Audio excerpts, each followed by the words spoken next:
যুক্তরাষ্ট্রের প্রত্যক্ষ ও পরোক্ষ মদদে গাজায় হামলা চালিয়ে যাচ্ছে ইসরায়েল।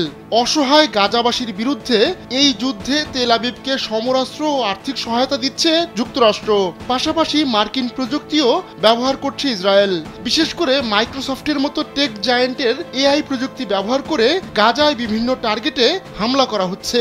এ ঘটনায় প্রতিবাদ করে এরই মধ্যে চাকরিচ্যুতির ঘটনা ঘটেছে। এবার আরও একবার এমন ঘটনার পুনরাবৃত্তি ঘটল। দ্য নিউ আরব জানিয়েছে, নতুন করে আরও 4 কর্মীকে চাকরিচ্যুত করেছে মাইক্রোসফট। চলমান গাজা যুদ্ধে ইসরায়েলের সঙ্গে টেক কোম্পানিটির সম্পৃক্ততা থাকায় প্রতিবাদে অংশ নেন ওই 4 কর্মী। তাদের মধ্যে আবার 2 জন কোম্পানির প্রেসিডেন্টের অফিসের সামনে অবস্থান কর্মসূচিতেও অংশ নিয়েছিলেন। এরপর ওই 2 জনকে ভয়েস মেইল পাঠিয়ে জানানো হয় তাদের চাকরিচ্যুত করা হয়েছে।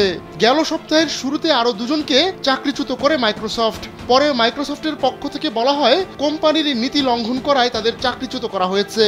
বৃহস্পতিবার এক বিবৃতিতে কোম্পানিটি জানায়, মাইক্রোসফটের সদর দপ্তরে অবস্থান কর্মসূচি বড় ধরনের নিরাপত্তা উদ্বেগ তৈরি করেছিল।